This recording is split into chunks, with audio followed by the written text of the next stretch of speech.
तो एओडी में जो अपन क्वेश्चंस कर रहे थे टेंजेंट नॉर्मल में, उसके बाद मेरे को एक छोटी सी थ्योरेटिकल पॉइंट बताना है ना, एक दो क्वेश्चन फिर उसके ऊपर करेंगे। जो नेक्स्ट पॉइंट है वो है जैसे अपन दो ग्राफ से समझे, जैसे y बराबर एक्स स्क्वायर ग्राफ क्या होता है, ये होता है, ठीक। और y बराबर एक्स क्यूब का ग्राफ ऐसा होता है, ठीक है। और अपन पढ़ चुके हैं कि इस केस में ये जो एक्स एक्सिस है ये इसकी टेंजेंट होती है। इसकी इक्वेशन क्या होती है, y बराबर 0। और इस केस में भी ये टेंजेंट होती है, y बराबर 0। ये टेंजेंट है, ये भी टेंजेंट है, ठीक है। अब देखो, अगर मैं इस टेंजेंट को इस कर्व से सॉल्व करूंगा तो एक्स क्यूब बराबर 0, तो कितने रूट आएंगे, 0 0 0, 3 रूट आएंगे, सेम रूट आएंगे मतलब, है ना। और यहां पे अगर मैं टेंजेंट को कर्व से सॉल्व करूंगा तो एक्स स्क्वायर बराबर 0, तो एक्स बराबर 0,0, ठीक है जी। कुल मिला के कहना क्या चाह रहे हैं कि कभी भी हम कोई कर्व की टेंजेंट को जब उससे सॉल्व करेंगे तो रिपीटेड रूट आएंगे। हमेशा उस पॉइंट पे वो रूट 2 या 2 से ज्यादा बार आ रहा होगा। जैसे मान लो कल अपन क्वेश्चन कर रहे थे कि ये कर्व है, ये दोबारा यहाँ पे टेंजेंट को हिट कर गया, है ना, टेंजेंट इसको हिट कर रहा है। जैसे मान लो ये पॉइंट 1,2 था, तो मैं आपको बता रहा था ना कि x-1 तो इसका फैक्टर होगा ही होगा, क्योंकि 1 पे इसको कट कर रहा है। लेकिन कल तक तो सिर्फ हम इतना जानते थे कि x-1 इसका फैक्टर होगा। अब मैं आज जो कह रहा हूं वो ये कह रहा हूं कि कम से कम x-1 स्क्वायर इसका फैक्टर होगा, क्योंकि अगर कोई कर्व लाइन इसकी टेंजेंट है तो जब आप उस टेंजेंट को उस कर्व से सॉल्व करोगे तो वो जो रूट है ना वो रिपीट होगा। देखो 2 बार आ रहा है या 3 बार आ रहा है या 4 बार आएगा, x की पावर 4 लोगे, x की पावर 5 लोगे तो 5 बार आएगा। ऐसा कभी भी नहीं होगा कि टेंजेंट को आपने कर्व के साथ सॉल्व करा और वो रूट एक ही बार आ रहा है। उसका कारण समझें। सपोज मान लो ये कोई कर्व है ना, और या इसी में समझ ले, इसी में समझ ले ना। जैसे मान लो ये एक कर्व थी और ये आपकी ये कोई लाइन है, ये एक कोई भी लाइन है, रैंडम लाइन है, तो आपके 2 पॉइंट आ रहे थे x1 और x2। आपकी लाइन थोड़ी सी ऐसे हो गई तो भी 2 पॉइंट आ रहे हैं x1 और x2। धीरे धीरे आपकी लाइन ऐसे हो गई तो देख रहे हो आप, ये जो 2 रूट आ रहे थे ना, 2 रूट, एक इधर और एक इधर, आप इसको खींचते गए खींचते गए खींचते गए खींचते गए खींचते गए, करते करते करते करते एक टाइम पे क्या होगा, इस जगह वो दोनों रूट x1 और x2 बराबर हो गए। समझ रहे हो, जैसे ये कर्व है, ये लाइन है, ये 2 जगह कट कर रहा है, फिर ये लाइन है, ये 2 जगह कट कर रहा है, ये लाइन है, ये 2 जगह कट कर रहा है। और जो जिस केस में वो एक्सट्रीम केस होगा, तो टेंजेंट क्या होती है, tangent is nothing but extreme case of code. तो जो एक्सट्रीम केस होगा, लिमिटिंग केस होगा, उस केस में ये दोनों पॉइंट सेम जगह आ रहे होंगे, मतलब रूट वो 2 ही आएंगे पर वो दोनों क्या आएंगे, सेम आएंगे। जैसे इस केस में क्या है, आपने कोई लाइन बनाई तो 3 रूट आ रहे थे, 1 2 3, और धीरे धीरे जब ये लाइन टेंजेंट बनी तो वो तीनों रूट एक जगह इकट्ठे हो गए, तो इस केस में वो तीनों रूट बराबर आ गए। तो आपको ये बात समझ में आ गई कि अगर मैं टेंजेंट को कर्व के साथ सॉल्व करता हूं तो वो उस पे रिपीटेड रूट देगा। क्या ये बात सही है?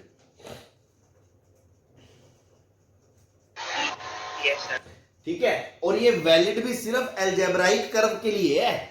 मान लो एक्सपोनेंशियल कर्व हो, लोगरिथमिक कर्व हो, साइन एक्स वाला कर्व हो, तो उसके लिए नहीं बात कर रहे हैं, सिर्फ अलजेब्राइक कर्व्स की बात कर रहे हैं, ठीक है ना। तो आप नोट लिख सकते हैं कि note 1, if a tangent line is solved with any algebraic curve,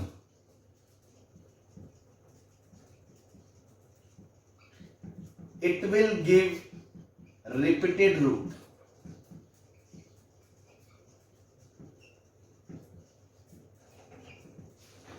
ठीक है ना, it will give you repeated repeated root algebraic polynomials के लिए, ठीक है ना।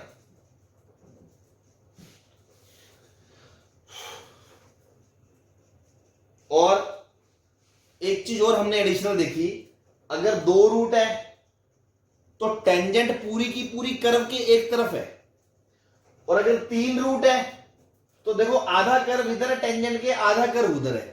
ऐसी मान लो x की पावर 4 होता, टेंजेंट ये थी तो पूरी की पूरी टेंजेंट एक तरफ थी, और x की पावर 5 होता तो आधी टेंजेंट इधर है, मतलब आधी कर्व टेंजेंट की इस तरफ है और आधी उस तरफ है।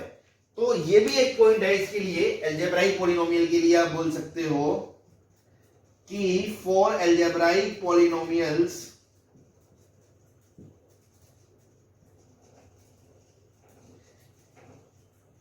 if tangent is on one side of the curve,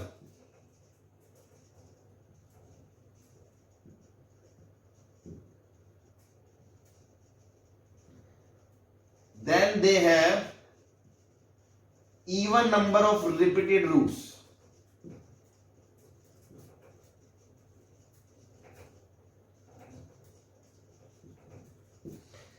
And if curve is on the both side of the tangent, है ना, मतलब वो टेंजेंट कर्व को क्रॉस करती है ना, क्रॉस करती है, एक आधा पार्ट नीचे आधा पार्ट ऊपर है ना। And if curve crosses the tangent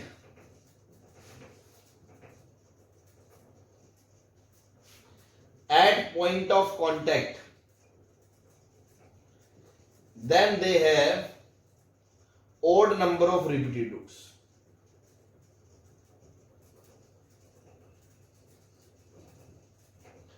ठीक है ना, बहुत इंटरेस्टिंग पॉइंट है ये अलजेब्राइक कर्व्स के लिए। अपन थ्योरेटिकली समझ सकते हैं, थ्योरी मतलब अलजेब्रा को ग्राफ से रिलेट कर रहे हैं कि अगर ऐसा सिचुएशन है तो टेंजेंट और इसको सॉल्व करोगे तो पक्की बात है odd number of repeated root आएंगे, और अगर ऐसा सीन हुआ तो पक्की बात है even number of repeated root आएंगे। और रिपीटेड रूट तो आएंगे ही आएंगे अगर टेंजेंट को उससे सॉल्व करोगे कर्व के साथ। क्या ये बात क्लियर है? Yes sir. ठीक है, चलो। तो अगर मैं आपसे ऐसे ही कोई रैंडम ग्राफ देके पूछूं कि मिनिमम रूट्स बता दो, जैसे मान लो अगर मैं पूछूं कि सपोज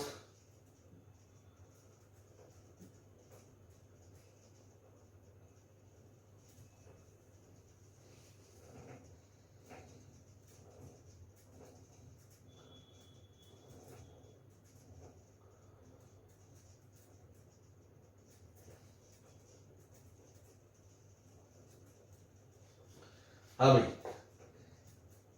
ये सीन है, ये कर्व है और ये एक लाइन है, तो क्या आप देख के बता सकते हो कि मिनिमम नंबर ऑफ रूट्स क्या होंगे? If line is solved with curve then minimum number of roots क्या होंगे?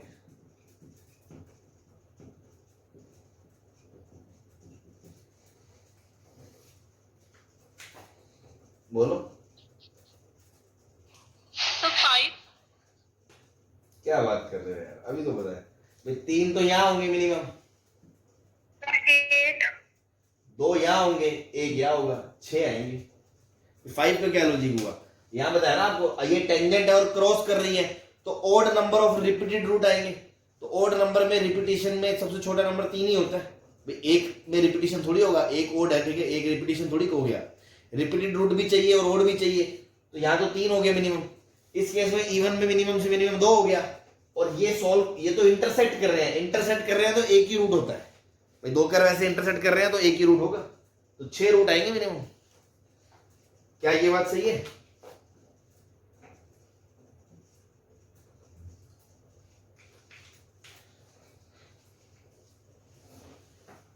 अभी जिन लोगों ने 5 बोला था उनको समझ में आ गया कि 6 आएगा आंसर? Yes sir. ठीक। और ये लॉजिक जो है ना लाइन और कर्व का, अलजेब्राइक पॉलिनोमियल मतलब कर्व का, ये 2 कर्व के लिए भी वैलिड है ना।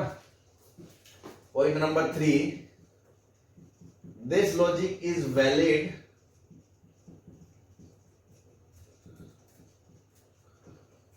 for algebraic polynomial curves also.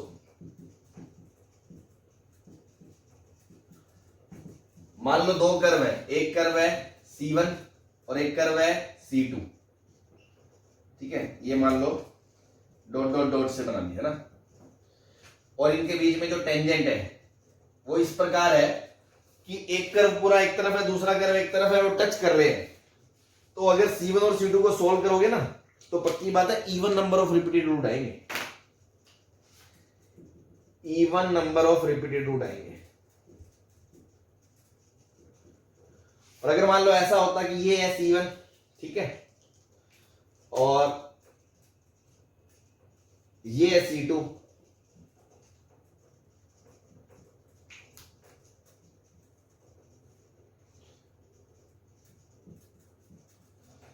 ऐसा सीन है, ये नीले वाला कर्व है, ये दो कर्व है, और दोनों एक दूसरे को ऐसे क्रॉस कर रहे हैं और यहाँ टच भी कर रहे हैं, टच भी कर रहे हैं ना, मतलब थोड़ा मेरा दिखने में ना लग रहा हो, थोड़ा ढंग से बना ले।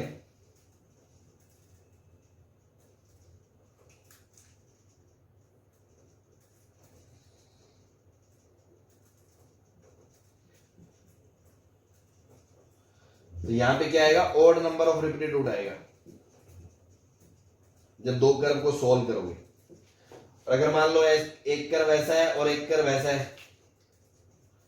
तो यहां ये टच नहीं कर रहे हैं, ये सिर्फ इंटरसेक्ट कर रहे हैं, क्योंकि दोनों की टेंजेंट अलग अलग है, पॉइंट ऑफ इंटरसेक्शन पे दोनों की टेंजेंट अलग अलग है, यहाँ दोनों की टेंजेंट कॉमन है, ठीक है ना, तो यहाँ टेंजेंट अलग अलग है T1 T2, तो इंटरसेक्ट कर रहे हैं, तो ओनली वन रूट आएगा इस पॉइंट में, ठीक है जी। तो आई होप दिस एडिशनल एक पॉइंट था जो मैं बताना चाह रहा था कि वो क्लियर है। इसका यूज कैसे होगा, हालांकि कोई नॉलेज के लिए है जस्ट, बट फिर भी देखो अभी कैलकुलेशन वगैरह करेंगे तो थोड़ा अपने को फायदा कैसे मिलता है। अभी एक दो क्वेश्चन लेंगे इस पर, ठीक है, बता दे। No sir. चलो लिख लो।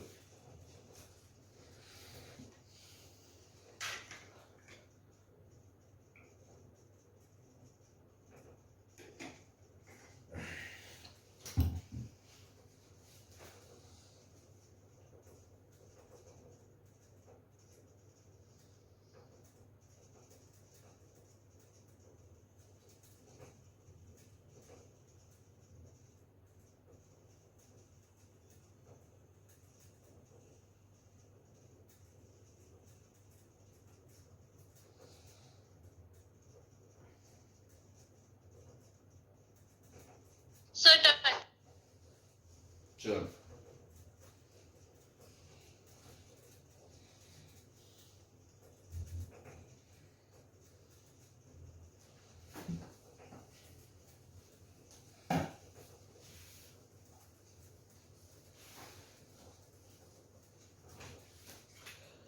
जैसे मान लो if tangent is drawn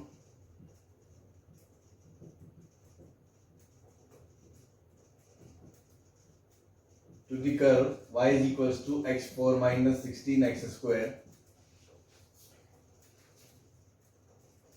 at x is equals to 1,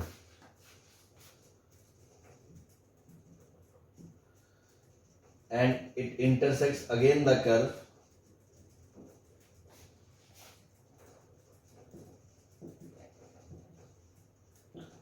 then find point of intersections, ठीक है। तो जैसे मान लो कर्व है, ये 1 पे दे रखा है, 1 रखोगे तो 1 माइनस 16 माइनस 15 आ गया पॉइंट,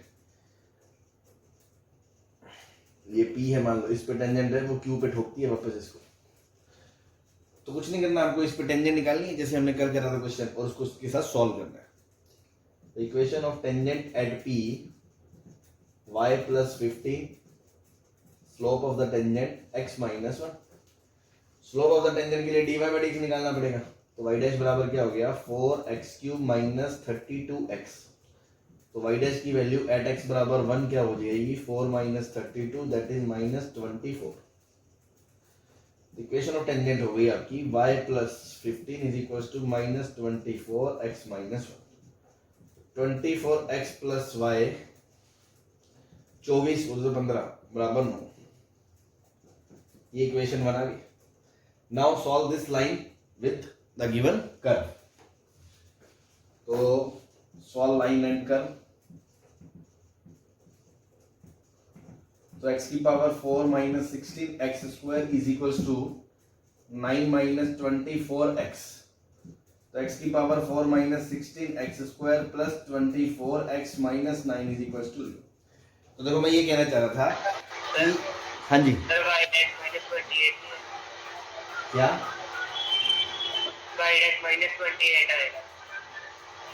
अच्छा 28 आएगा। 28 माइनस 15 13 आएगा।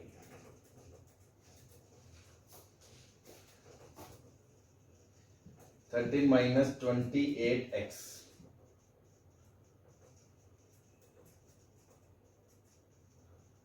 ठीक।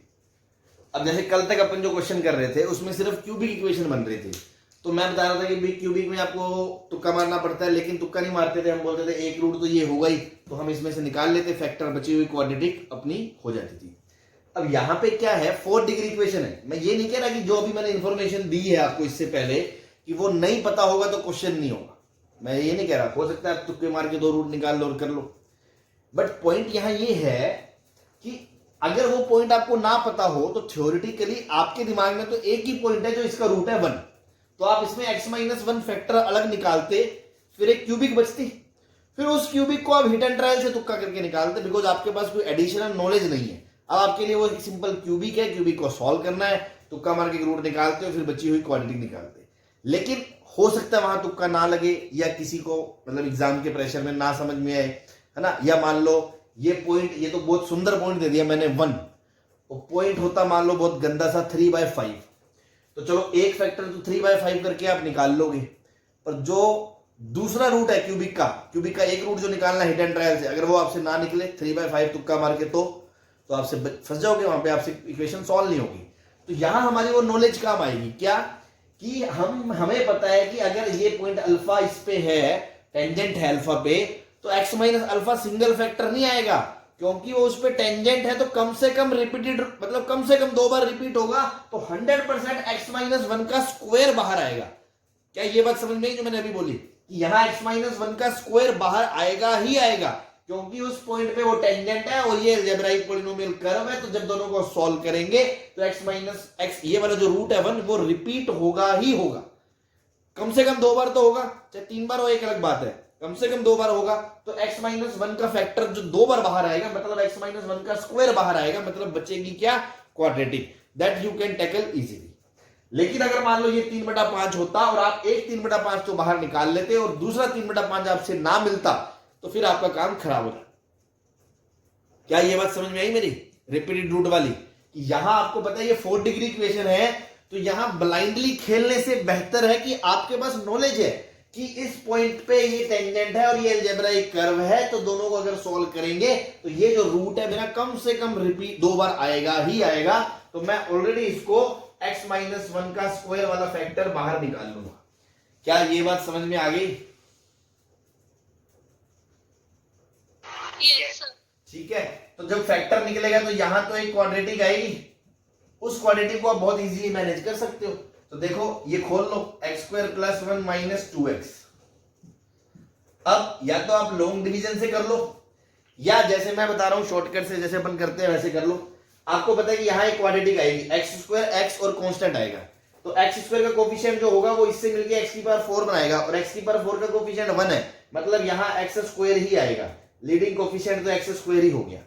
ठीक है, अब देखो x² इससे जब गुना होगा इससे, ये क्या आएगा, -2x³, लेकिन मार्केट में x³ का कोफिशिएंट है ही नहीं, मतलब यहां से जब ये इस x से गुना हो तो भी +2x³ आना चाहिए, ताकि वो दोनों आपस में कट जाए, तो यहां से +2x आएगा, क्योंकि ये 2x³ और ये 2x³ कट गया, तो देखो ये बैलेंस हो गया। अब कांस्टेंट देख लो, कांस्टेंट कितना है, -13, ये 1 है, तो यहां पे कितना होना पड़ेगा, -13 होना पड़ेगा। ठीक है, आई होप आपको ये सब समझ में आ रहा होगा। बस, तो ये तो हमारे वो वाले रूट है, पॉइंट ऑफ कांटेक्ट वाले, तो ये जो 2 रूट है ना, ये हमारे ये वाले पॉइंट है Q, और ये 2 आ रहे हैं, मतलब ये 2 जगह इंटरसेक्ट कर रही है। तो देखो ये आ गया x² + 2x माइनस 13 बराबर 0। तो x बराबर -2 plus minus 4 minus minus 4 AC 52 upon 2a 52 4 56। तो x बराबर -2 प्लस माइनस 56 को क्या लिख सकते हो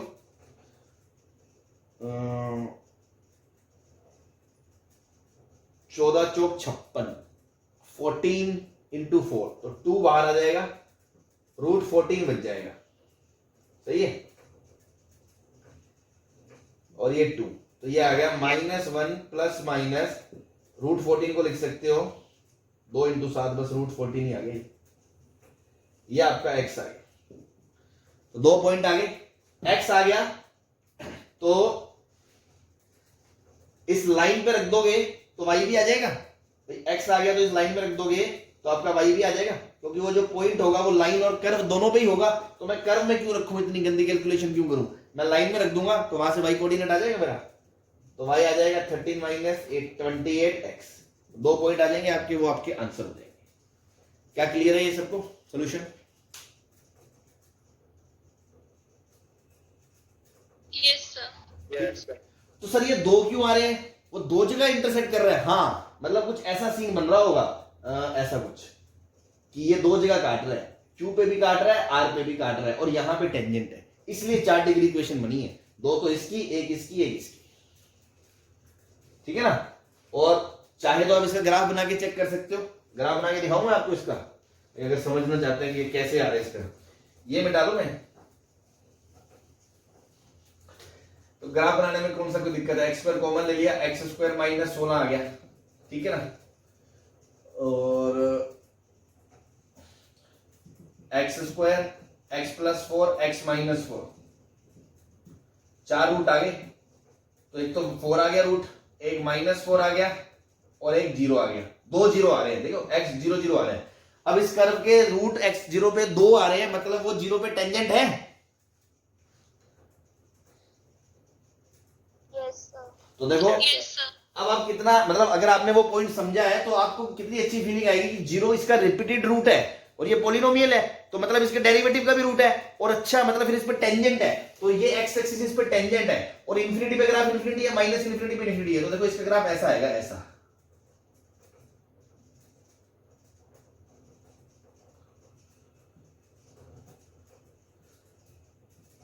ऐसा, इसको ऐसे टच करके निकल जाएगा, है ना, ऐसा।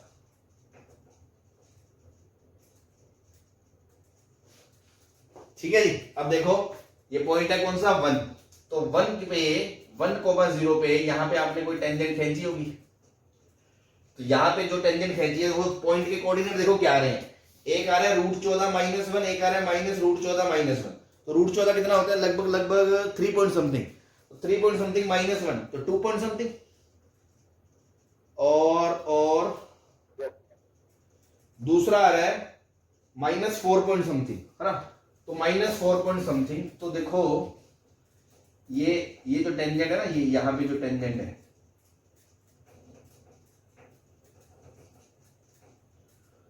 1,0,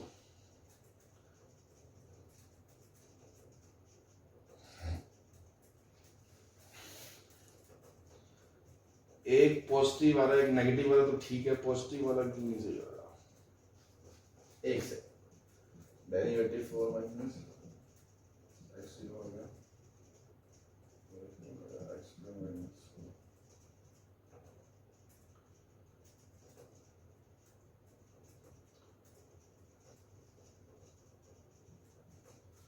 2√2। ये वो पॉइंट है जहां पे डेरिवेटिव 0 है, वो मैंने डिफरेंशिएशन को करके निकाल लिया। तो 2√2 लगभग हो गया 2.8, और ये जो पॉइंट है √14 ये होगा 3 पॉइंट समथिंग -1, 2 पॉइंट समथिंग होगा, 2.8 से बड़ा होगा।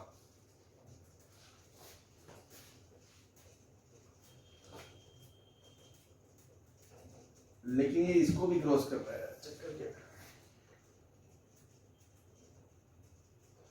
कैलकुलेशन सही करी है क्या हमने?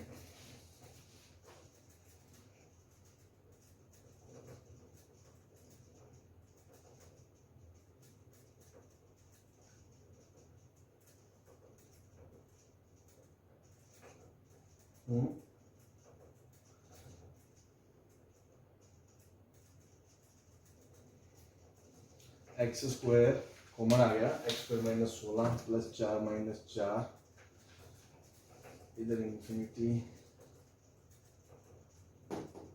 सर हाँ जी, सर जो हमने वैल्यू फाइंड की है अंडर रूट 14 माइनस 1 पुट करके, उससे हमारे पास y की वैल्यू आ रही है 41 माइनस 28 अंडर रूट 14। सर जो नेगेटिव है तो उसको सेटिस्फाई नहीं करेगी, तो हम उसको रिजेक्ट करेंगे। नहीं नहीं, सर क्योंकि हमारे पास कर्व में पॉजिटिव।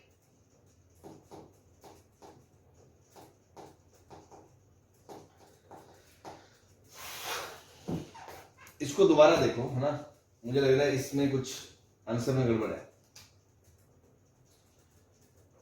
इक्वेशन क्या बनी थी अपनी, एक सेकंड।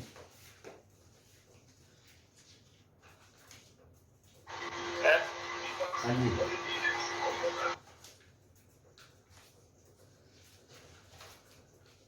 बोलो। सर टेन का से क्या पता नहीं, एक ही साइड पे होगा, ये कट करेगा। क्या पॉइंट ऑफ टेंडेंसी पे point of, sir even number of roots कैसे कह सकते हैं, इवन और भी तो हो सकते हैं रूट की। क्या कह रहे हो, समझा नहीं मैं। सर रिपीटेड रूट्स और भी हो सकते हैं, इवन होने जरूरी तो नहीं। अरे ओड होते तो यहाँ से भी तो x बराबर एक 1 रूट आता ना, ओड होते तो यहाँ से रूट आता ना x बराबर 1, यहाँ से नहीं आ रहा, मतलब इवन ही है। इवन है तो मतलब यही सीन है, और इसका तो मैंने ग्राफ ही बना दिया, आपके सामने है। तो यहाँ पे टेंजेंट बनाओगे तो उस पॉइंट ऑफ कांटेक्ट पे तो टेंजेंट एक ही तरफ है, क्रॉस थोड़ी कर रही है उसको, तो इवन ही आएंगे रूट तो।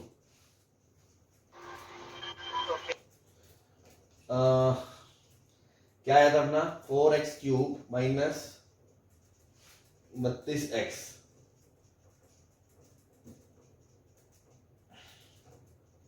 ठीक है। तो 4 minus 32 minus 28 minus 28 x minus 1, और 1 रखने पे 1 माइनस 16 माइनस 15 प्लस 15, तो माइनस 28x वो इधर आ गया, और माइनस माइनस प्लस 28 माइनस 15 13 आ गया, 13 माइनस 28x आ गया, ठीक। इसको लाइन को मैंने कर्व से सॉल्व करा। कर्व क्या है, x की पावर 4 माइनस 16 एक्स स्क्वायर बराबर 13 माइनस 28x, तो x की power 4 minus 16 X square plus 28x minus 13 बराबर 0। तो देखो दो फैक्टर तो 1 x माइनस 1 x माइनस 1 निकलेंगे, तो x square minus 2x plus 1 ये तो निकलेगा ही निकलेगा। बचा हुआ सही है क्या, x की पावर 4, ठीक है। अब यहां से आ गया माइनस 2x क्यूब, तो 2x क्यूब है नहीं तो प्लस 2x क्यूब चाहिए, ठीक है। पर यहां से x स्क्वायर भी आ गया एक, और यहां से माइनस 2x स्क्वायर भी आ गया, और एक 2x भी आ गया, तो minus x square plus 2x आ गया। माइनस एक्स स्क्वायर आ गया, तो मुझे यहां पे मैं जो भी लगाऊंगा, अगर मैं कांस्टेंट को देखता हूँ -13, तो -13 तो बैलेंस हो गया, और minus minus plus 26x plus 2x 28x भी हो गया, और -13 x square plus x square -12 -4 16, ये तो सही है एकदम, ये सही है। तो यहाँ से -2 plus minus B square minus minus 4ac 52, 56 सही है। 56 को 14 चौक 56, 4 बार आ गया 2 से, ये 2 2 2 कट गया, √14, ठीक है। ये तो सही है एकदम, इसमें कोई गड़बड़ नहीं है। तो कहीं ना कहीं अगर मैं ये वाला जो पॉइंट था 1 कोमा -15 है ना,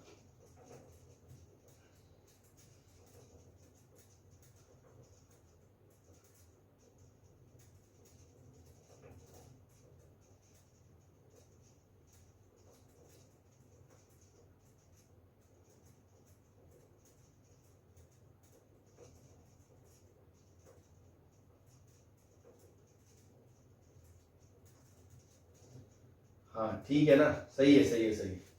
अपन थोड़ा सा ग्राफ को ही ढंग से रिप्रेजेंट नहीं कर पाए तो थोड़ा दिखने में अपने को परेशानी हो रही है ना। मैं दिखाता हूँ तुम्हें, ग्राफ ऐसा है,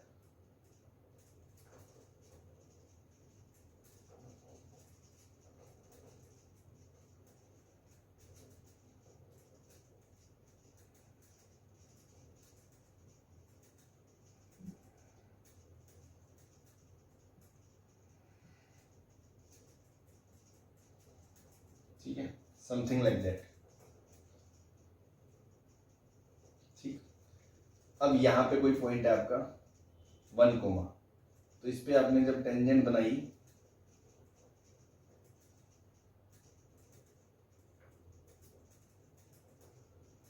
ये टेंजेंट इस तरफ बनेगी, इस तरफ,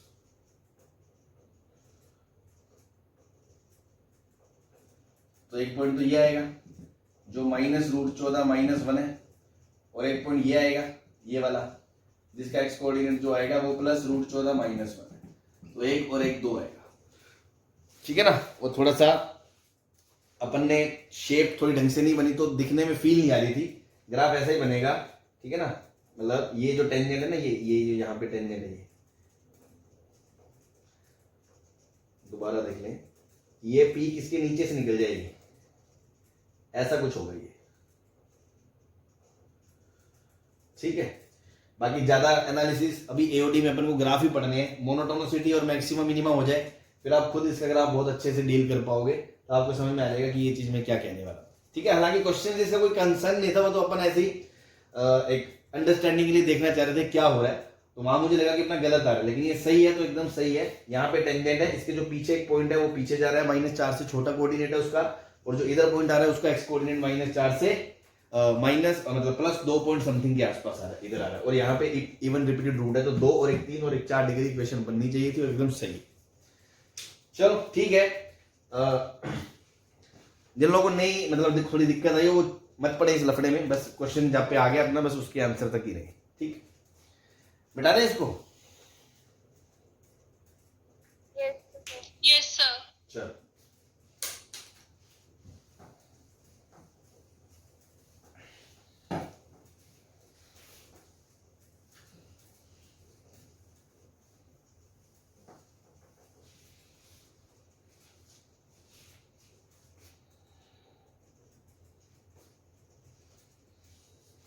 next question is,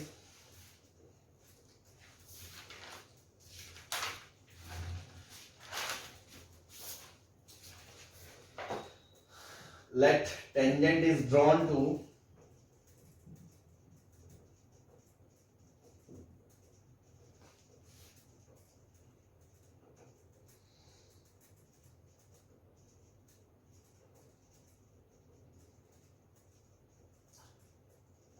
curve y is equals to x cube,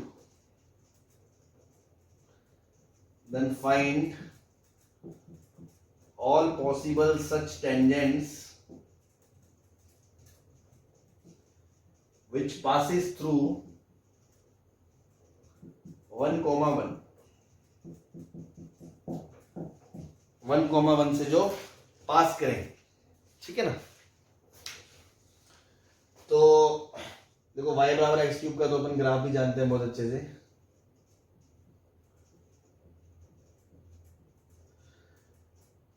one comma one curve के ऊपर भी है, ठीक है ना, तो कह रहा है 1, 1 से पास होने वाली सारी टेंजेंट्स बता दो। तो अगेन आप क्या मान के चलोगे कि 1, 1 क्या है, पॉइंट ऑफ कांटेक्ट नहीं है।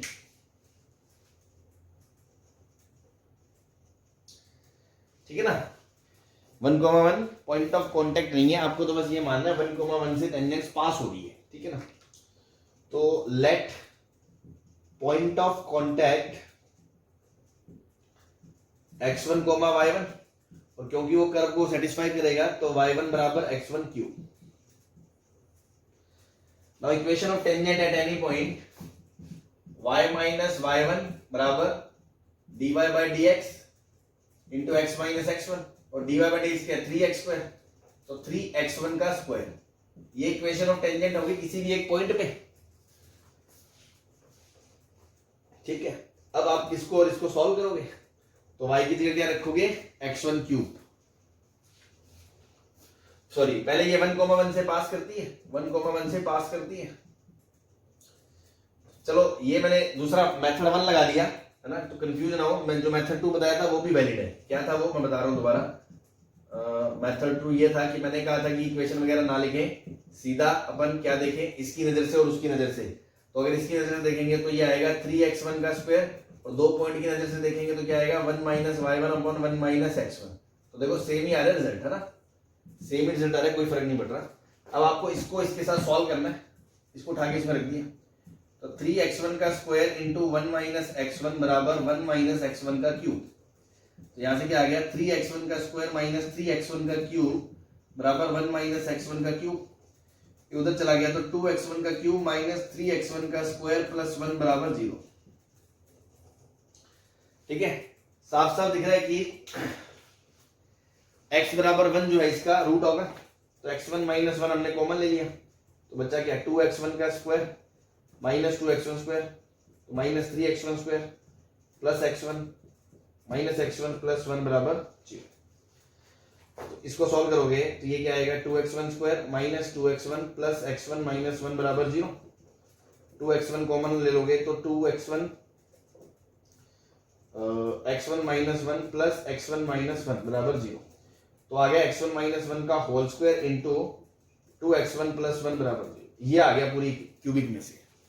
अब आपको समझ में आ रहा है कि इसका होल स्क्वायर आ रहा है, मतलब इस ये रिपीटेड रूट है, मतलब इस पे जो टेंजेंट पास हो रही है ना, इस पॉइंट पे भी टेंजेंट है। तो ग्राफ से दिख रहा है हमें, ठीक है ना, वो तो ग्राफ से दिख रहा है कि इस पॉइंट पे भी टेंजेंट है और इवन बार रिपीट हो रहा है। तो देखो कर्व एक ही तरफ है, पॉइंट के कर्व एक ही तरफ है, ठीक है ना। एक टेंजेंट तो ये होगी, दूसरी टेंजेंट कहां होगी, x1 बराबर माइनस हाफ पे। तो माइनस हाफ पे अगर मैं कोई टेंजेंट बनाता हूं ना, तो वो वाली टेंजेंट भी इसी से पास हो रही है।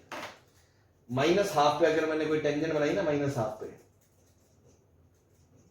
ठीक है ना, तो वो वाली जो टेंजेंट है वो भी इस पॉइंट से ही पास हो रही है।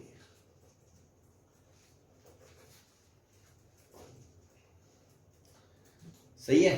तो इस टेंजेंट के लिए तो ये सिंगल पॉइंट आना था, और इस टेंजेंट के लिए ये 2 पॉइंट आना था, इसलिए 3 पॉइंट आए।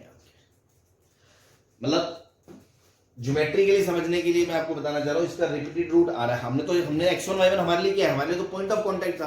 पॉइंट ऑफ कांटेक्ट एक ये आया, तो एक ये आ गया, और उस पॉइंट ऑफ कांटेक्ट पे ही टेंजेंट पास कर रही है। तो देखो ये रिपीट रूट आना ही था, क्योंकि ये वाली जो टेंजेंट है वो कर्व के लिए टेंजेंट है, और वो कर्व इस पॉइंट पे ही टेंजेंट है। तो 2 रूट तो यहां से आए थे और एक रूट इस लाइन का आया, इसलिए 3 रूट में इक्वेशन में 2 रूट रिपीट हुए। ठीक है जी, चलो ठीक है। हालांकि ये देखो, मैं ये आपको इसलिए बता रहा हूं कि आप थोड़ा चीजों को इससे कनेक्ट कर पाओ ना, ज्यादा अपनी एक अंडरस्टैंडिंग अच्छी हो, इसलिए वो पॉइंट बताया था। अदरवाइज ऐसा नहीं है उसको कोई इतना बड़ा रोल है। आपको तो न्यूमेरिकली आप सॉल्व करते रहो, खत्म, आंसर आ जाएगा आपको कोई ना कोई। बट उस चीज को आप फील कर पाओ कि हाँ देखो, अलजेब्रा से मैं देख के बता सकता हूँ ग्राफ कैसा होगा, टेंजेंट किधर क्रॉस कर रही होगी, नहीं कर रही होगी, है नहीं है, उसलिए वो पॉइंट बताया गया। तो बस अब तो खत्म हो गया क्वेश्चन। क्या y x1 बराबर 1 है तो y1 भी 1 है, और अगर x1 बराबर माइनस हाफ है तो y1 कितना आएगा, माइनस 1/8। तो इसमें रख दो, दोनों टेंजेंट आ जाएगी। तो टेंजेंट 1 जो आएगी वो आएगी y माइनस 1 बराबर 3 इंटू एक्स माइनस 1, और जो दूसरी टेंजेंट आएगी माइनस हाफ पे वो आएगी y प्लस 1/8 इंटू 3/x1 की स्क्वायर करोगे 4 इंटू एक्स प्लस हाफ। ठीक है, ये 2 टेंजेंट आ जाएंगे आपकी। चलो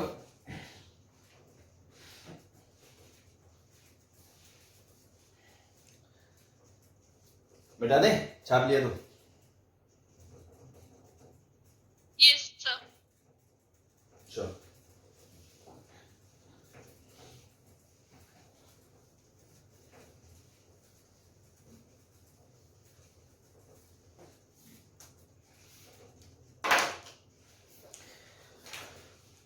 चलो एक वेरिएबल्स वाला क्वेश्चन करते हैं। लेट y बराबर ax cube plus bx square plus cx plus 5। ठीक है, ऐसे क्वेश्चंस मेंस वेज में बहुत फ्रीक्वेंट आते रहते हैं। ठीक है, तो फटाफट करने की आदत होनी चाहिए। टच इज x एक्सिस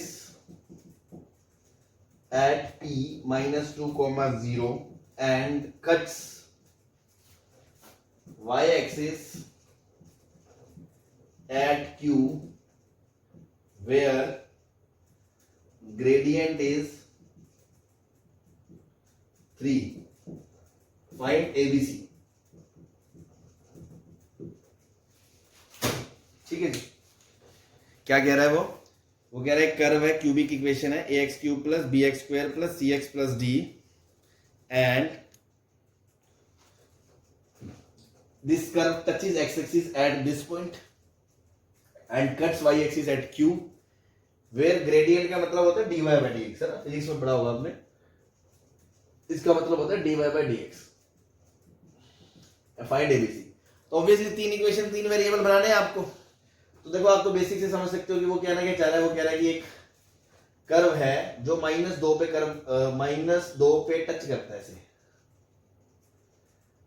ठीक है ना, ऐसा कोई कर्व. बस तुम तो इतना बना लो. अब सोचो -2,0 पे टच करता है, इसका मतलब पहली बात तो -2,0 इसको सेटिस्फाई करेगा. तो first condition -2,0 satisfy the curve. तो वो क्या करेगा, -2,0 इसमें रखेगा. तो -8a plus 4b -2c plus 5 बराबर 0. एक इक्वेशन आ गई एबीसी में. दूसरा, यहां पे dy बाय dx कितना है, 0 है, क्योंकि टच कर रहा है, वो हॉरिजॉन्टल टेंजेंट है. तो second point dy by dx at -2,0 कितना है, 0 है. तो अब इसको डिफरेंशिएट करोगे तो dy बाय dx क्या आएगा, 3ax square plus 2bx plus c. ये किस पे रखना है, वैल्यू एट -2,0. तो x की जगह -2 रखोगे तो 12a minus 4b plus c, ये भी कितना है, 0 है. थर्ड कंडीशन कहां से निकालोगे, थर्ड कंडीशन में वो कह रहा है and it cuts y axis at q. तो यहां q पे कट कर रहा है, तो q पॉइंट कैसे निकालोगे, x की जगह 0 रख दोगे. तो ये पॉइंट क्या आ गया, 0,5 आ गया. अब यहां पर इसका जो dy बाय dx है वो 3 है, तो x बराबर 0 पे dy बाय dx है ना. तो dy by dx at x बराबर 0 रखोगे तो c की वैल्यू कितनी आ गई, 5 आ गई सीधा. हाँ भाई कर लोगे, c 5 आ गया. c 5 आ गया तो 12a माइनस 4b बराबर -5 आ गया. यहां से 5 आ गया तो 5 दूनी -10 प्लस 5 -5 उधर गया 5, तो -8a प्लस 4b भी कितना आ गया, 5 आ गया. सही है भाई.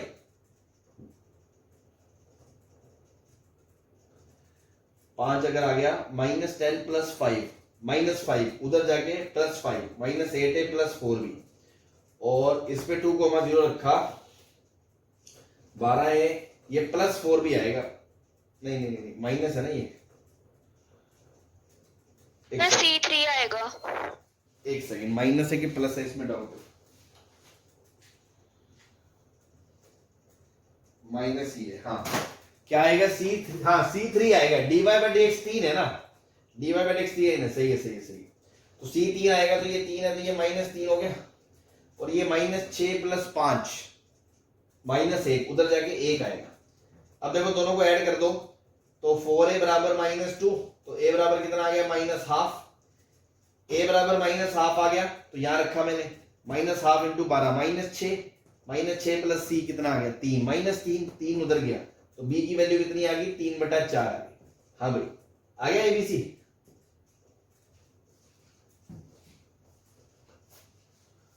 क्लियर है.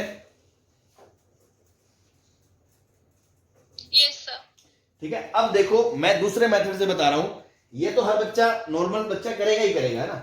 जिस बच्चे की थोड़ी एडवांस लर्निंग है ना, जैसे मैंने जो पिछला पॉइंट आपको समझाया, अगर आप उस चीज को अप्लाई करते हो तो आपको 3 इक्वेशन बनाने की जरूरत नहीं, आप तुरंत क्वेश्चन कर दोगे. कैसे, आपको पता है कि -2 पे टच कर रहा है और ये टेंजेंट है, ये टच कर रहा है, मतलब कम से कम इसका 2 बार रूट रिपीट होगा कि नहीं होगा. तो आपको पता है ये क्यूबिक है, तो ax cube plus bx square plus cx plus 5 को आप क्या लिख सकते हो, आप लिख सकते हो ये कम से कम 2 बार रिपीट होगा, तो x प्लस 2 का स्क्वायर आएगा. x प्लस 2 का स्क्वायर तो आएगा ही आएगा, कोई रोक नहीं सकता, क्योंकि वो उसको टच कर रहा है वहां पे. इनटू में ये क्वाड्रेटिक आ गई, एक लीनियर बचेगा, लीनियर।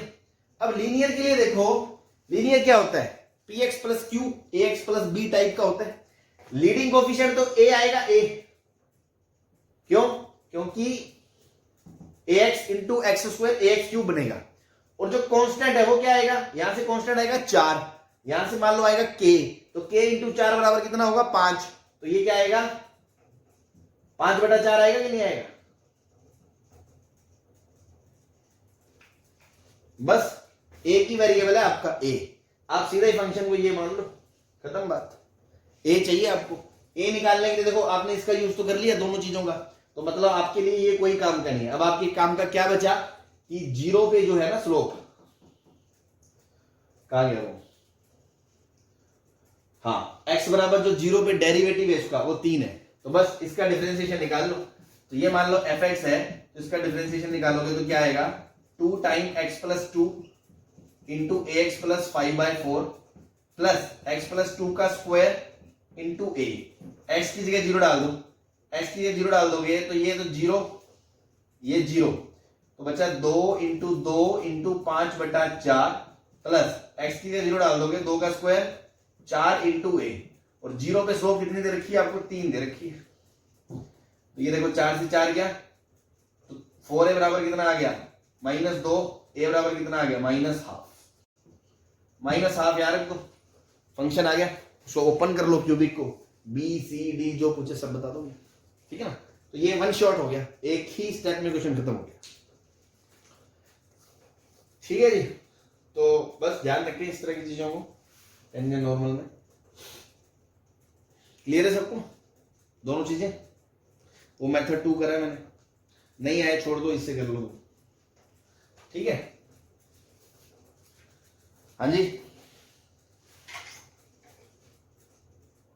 यस। चलो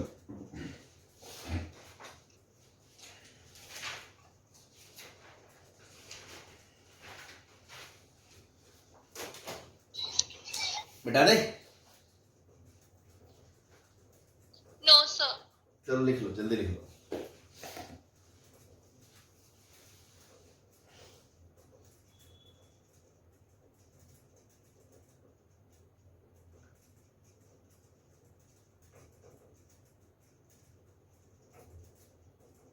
सर डन। ओके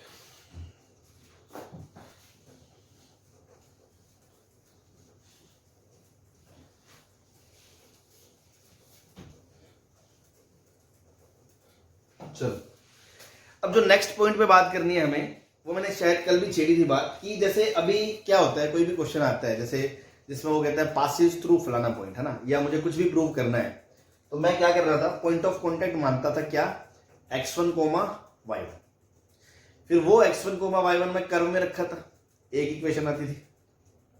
उसके बाद क्वेश्चन में एडिशनल इन्फॉर्मेशन दी जाती थी कि फलाने से पास हो रही है, तो हम dy/dx बराबर वहां से करके, या कुछ भी दे रखा होता था, तो x1 y1 में एक दूसरी कंडीशन बनाते थे, 2 इक्वेशन 2 वेरिएबल सॉल्व करके हम x1 और y1 बताते थे, ये काम कर रहे थे। तो जब तक ये काम लग रहा है आपको जायज है, मतलब आपसे हो रहा है, तुरंत है, ठीक है, कोई दिक्कत नहीं है। कभी कभी ऐसा होगा कि क्वेश्चन में 4 वेरिएबल होंगे, 4 इक्वेशनें बननी शुरू हो जाएंगी, या मान लो 2 भी बन रही हैं, तो उसमें कैलकुलेशन थोड़ी सी गंदी या बहुत गंदी हो सकती है। तो टू अवॉइड दैट कैलकुलेशन, है ना, या क्वेश्चन को जल्दी सॉल्व करने के लिए, और या किसी क्वेश्चन में तो नीड होगी ही होगी, मतलब उससे करना मतलब मौत को दावत देना, 4 वेरिएबल जहां घुस जाएंगे तो वहां तो बहुत ही मुश्किल हो जाएगा 4 वेरिएबल्स से डील करना, तो वहां तो पैरामीटर की जरूरत है ही। और इसके अलावा 2 में भी जहां आपको लगे कैलकुलेशन आसान हो सकती है, मेरा क्वेश्चन जल्दी सॉल्व हो सकता है, टाइम बच सकता है, तो वहां ये यूजफुल है। क्या यूजफुल है, तो मैंने कल भी बताया था, तो हम 2 वेरिएबल मानने के बजाय x1 y1 हम एक पैरामीटर में पॉइंट मानते हैं, ठीक है। अब समझो इस बात को, जैसे मान लो एक सर्कल है, x² + y² बराबर r², मैंने कहा इस पे एक पॉइंट माना, let the point x1, y1, और फिर आप उसको रखोगे उस सर्कल के अंदर x1² + y1² बराबर r², एंड दूसरी कंडीशन क्वेश्चन में कोई इंफॉर्मेशन दी होगी आपको dy/dx और फलाना ढिमका जो भी है, वहां से आप x1 y1 बनाओगे, 2 condition 2 variable, you have 2 variable 2 equation, है ना, आप सॉल्व कर लोगे। प्रैक्टिकली दिस इज पॉसिबल, है ना। और मैं क्या कह रहा हूं, अब थोड़ा इजी करने के लिए मैं कह रहा हूं कि मैं पॉइंट कैसे पैरामीटर में मानूं, थर्ड पैरामीटर में। सपोज मैंने पॉइंट मान लिया r cos theta r sin theta, तो r तो कांस्टेंट है ना, सर्कल का गिवन है, तो मेरे लिए पैरामीटर क्या हुआ, सिर्फ थीटा हुआ। तो अब क्या मुझे उस पॉइंट को कर्व में रखने की जरूरत है, क्योंकि मैंने ऑलरेडी वो पॉइंट ऐसा लिया जो उस कर्व को सेटिस्फाई कर रहा है। मतलब इसमें क्या फायदा हुआ, इसमें मेरी इक्वेशन कम हो गई, समझ रहे हो। वहां दो इक्वेशन, दो वेरिएबल का फंडा था, यहां वेरिएबल एक ही बचा, थीटा। तो बस जो क्वेश्चन में इंफॉर्मेशन है वो थीटा के टर्म्स में लगा लो और आंसर सॉल्व कर लो। मतलब यहां उस चीज को आपको कर्व में पुट करने की अलग से जरूरत नहीं है। पुट करोगे तो क्या, 0 बराबर 0 आ जाएगा भाई, r square cos theta plus r square sin theta बराबर आर स्क्वायर बराबर आर स्क्वायर, 0 बराबर 0। तो वो तो ऑलरेडी आप पॉइंट वही ले रहे हो जो उस कर्व को सेटिस्फाई करेगा, जो आपको पता है उसके पैरामीट्रिक फॉर्म होगी। तो कुछ स्टैंडर्ड पैरामीट्रिक फॉर्म्स तो आपने कोऑर्डिनेट में पढ़ी है, और कुछ स्टैंडर्ड अपन देख के बना लिया करेंगे। इक्का दुक्का एग्जांपल ले लेंगे अपन की, देख के बना सकते हैं, थोड़ी बहुत इजी हो तो हम खुद से क्रिएट कर सकते हैं parametric.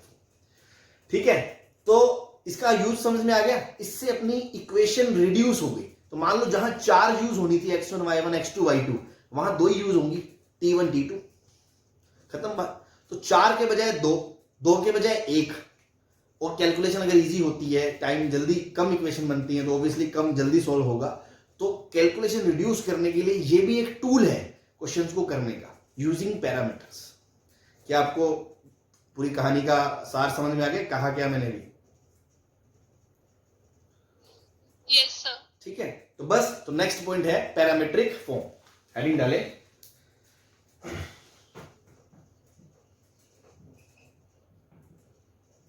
parametric form. This method is used to reduce the calculations.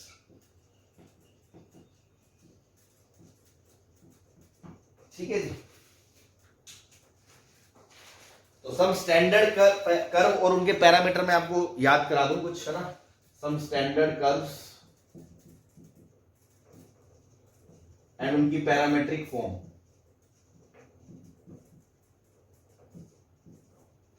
ठीक है जी। तो सबसे पहले तो जो मैंने बोला वही लिख लेते हैं कि x square plus y square बराबर आर स्क्वायर का पैरामीटर क्या होता है, एक्स बराबर आर कॉस थीटा, वाई बराबर आर साइन थीटा। ठीक है जी।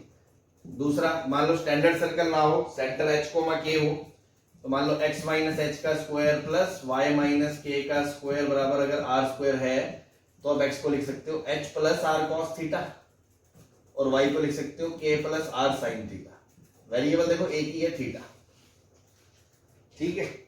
मान लो क्वेश्चन में आपके सामने आ जाए वाई स्क्वायर बराबर 4ax, तो पता है बच्चा जानता है एक्स बराबर 80 स्क्वायर, वाई बराबर 280। जानते हो ना इसके चारों केस। एक्स स्क्वायर 4ay आ जाए तो वाई बराबर 80 स्क्वायर और एक्स बराबर 280। ठीक। इलिप्स आ गया, मान लो ellipse x square by a square plus y square by b square बराबर 1। तो एक्स को क्या बोलोगे, ए कॉस थीटा, वाई को क्या बोलोगे, बी साइन थीटा।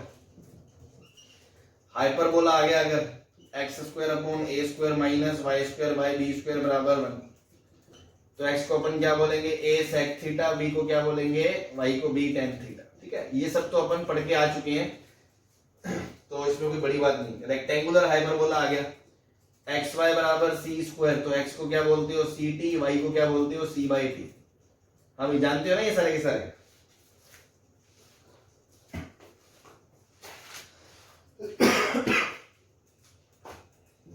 बोलो। Yes sir. ठीक है, इसके अलावा 2-4 और है जो हम ध्यान रखें, और ये मान लो कल को आ गया root x plus root y बराबर ए आ गया, तो अपन क्या कर सकते, या रूट ए आ गया, रूट ए आ गया ना, तो हम एक्स को ए कॉस की पावर 4 थीटा प्लस वाई को ए साइन की पावर 4 थीटा रख सकते हैं। देखो सेटिस्फाई करेगा।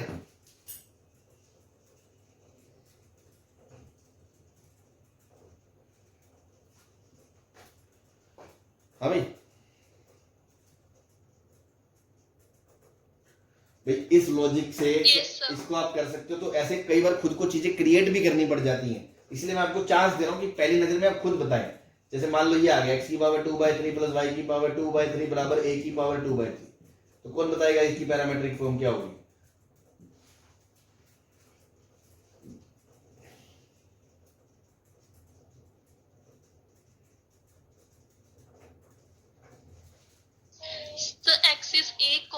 theta हाँ, very and y is a sin cube theta. Very good very good. बस भाई 3 से 3 कट गया, 2 से 2 स्क्वायर स्क्वायर बन गया, खत्म। मान लो इसकी जगह ये आ जाए x बाई ए की power n plus y by a की पावर n बराबर 1 आ जाए, लो तो सब बता देंगे। x की जगह क्या, a cos की power 2 by n theta, y बराबर a sin की पावर 2 बाई n थीटा, खत्म बात।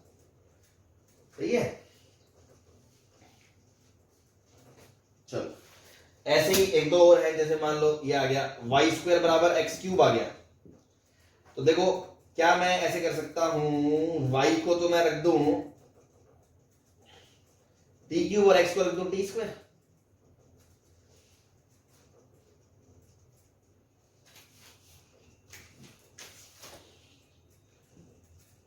सही है। मान लो एक्स की पावर एम इंटू वाई की पावर एम बराबर ए की पावर एम प्लस एन आ गया। आप तो एक्स वाई बराबर सी स्क्वायर से सोचो, नीचे में सी ले गया, x by c y by c बराबर 1 आ गया। तो x by c into y by c बराबर 1 आ गया, तो एक्स को भी सी लेना पड़ेगा, ऊपर से नीचे काटने के लिए वाई की जगह भी सी लेना पड़ेगा। अब एक्स और वाई में क्या पैरामीटर लेके दोनों का प्रोडक्ट 1 आ जाए, तो एक को टी ले लिया तो दूसरे को 1 बाई टी ले लिया। उसी लॉजिक से आपने यहाँ पे क्या देखा था, यहाँ पे आपने देखा कि एक्स का वाई का स्क्वायर इंटू एक्स की पावर -3 बराबर 1 था, है ना। तो आपने क्या कहा कि y को अगर मैं t क्यूब लेता हूं तो ये t6, और इसको t स्क्वायर लेता हूं तो ये t6 माइनस का कट के 1 बन गया, मतलब पावर एक्सचेंज कर दिया आपने एक तरह से। ऐसे ही देखो, इसको आप ऐसे देखो, x बाई a की नजर से देखो, ये बनेगा x बाई a की power m into y by a की पावर n बराबर 1। तो आपको पता है x में भी a चाहिए, y में भी a चाहिए काटने के लिए, तो x में भी a तो आएगा और y में भी a तो आएगा, इसमें कोई दो राय नहीं है, ठीक है ना। अब मान लो मैंने इसको दे दिया इन दोनों की पावर एक्सचेंज कर दी, इसको दे दिया t की पावर n और इसको दे दिया t की पावर m। तो t की पावर n 1 अपॉन t की पावर mn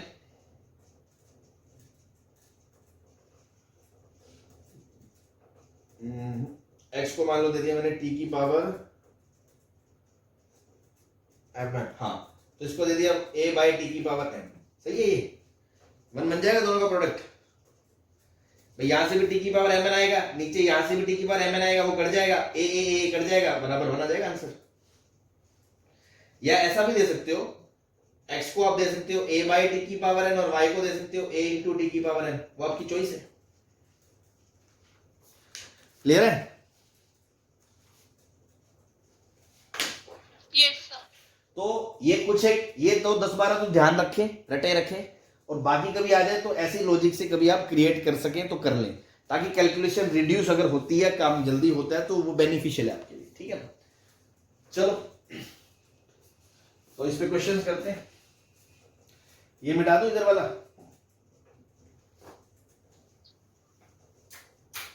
अभी सर 7th में y की वैल्यू क्या है? 7th में c by t, c t into c by t, c square बनेगा।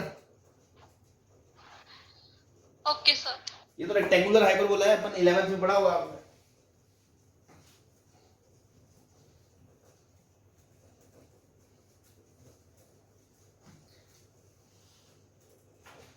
चलो question is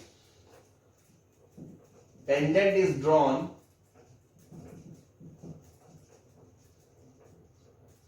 on the curve xy बराबर c square, then find the area of the triangle formed by tangent and coordinate axis।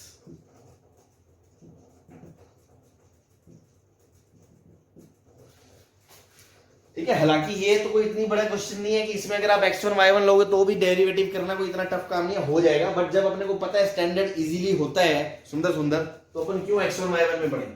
तो मैंने ले लिया let point is ct c by T, ठीक है। ये कोई कर्व है xy बराबर c स्क्वायर, इस पे पॉइंट ले लिया आपने ct c बाई टी, उस पे आपने टेंजेंट बना दी, वो यहाँ ए पे काटती है, यहाँ बी पे काटती है, और आपको ट्रायंगल ओएबी का एरिया पूछा है, बस सिंपल सी बात। तो अगेन कल ऐसे क्वेश्चन करें हमने, पॉइंट माना, टेंजेंट लिखी, टेंजेंट को सोल्व करा, इससे ए बी निकाला, एरिया निकाला, काम वही है। बट वहां हम x1 y1 मान के चल रहे थे, अब मैं पैरामीटर में लेके चल रहा हूँ, बस। ठीक है, आगे जाके आप क्वेश्चंस में देखोगे इक्का दुक्का में जहां कैलकुलेशन बहुत ही मैसी हो जाएगी अगर x1 y1 लेके चलोगे, तो ये बेनिफिशियल। ठीक है जी, तो इक्वेशन ऑफ टेंजेंट पहले तो क्या dy बाई dx निकाल लें। dy बाई dx क्या हो जाएगा, dy by dt upon dx by dt। तो dy by dt c by t, तो c और 1 बाई t का derivative minus 1 upon t square, और dx बाई dt का c से c कट गया, तो स्लोप क्या आ गई माइनस 1 बाई टी स्क्वायर। तो इक्वेशन ऑफ टेंजेंट क्या आ गई, y minus c by t is equal to minus 1 by t square into x minus c t. हाँ भाई ये आ गई। अब आपको a निकालना है, a निकालने के लिए इसमें y x एक्सिस से सॉल्व करोगे तो y को 0 रखोगे, y को 0 रख दो, तो y को 0 रखोगे तो देखो माइनस माइनस कट गया, t से t कट गया, ये t उधर चला जाएगा, तो ct प्लस ct, तो 2ct आ जाएगा। और अगर इस पॉइंट को निकालने के लिए x को 0 रखोगे तो x को 0 रख दो, माइनस माइनस प्लस, t से t कट गया, c बाई टी और उधर जाके c बाई टी, तो 2c बाई टी बस। तो एरिया ऑफ ट्रायंगल OAB क्या हो जाएगा, half into base into height, 2ct into 2c by T, ये कट गया, 2c स्क्वायर आ गया आंसर। हाँ भाई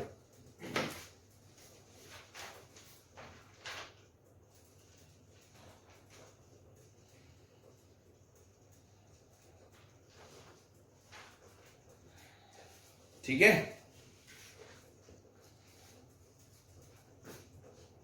यस सर। चलो ठीक है, फिर आज को यही वाइंड अप करते हैं। इसमें पैरामीटर पे और जो क्वेश्चंस कराने हैं मेरे को 5-6, वो अपन नेक्स्ट लेक्चर में कवर करते हैं, फिर आगे बढ़ेंगे। Okay, thank you.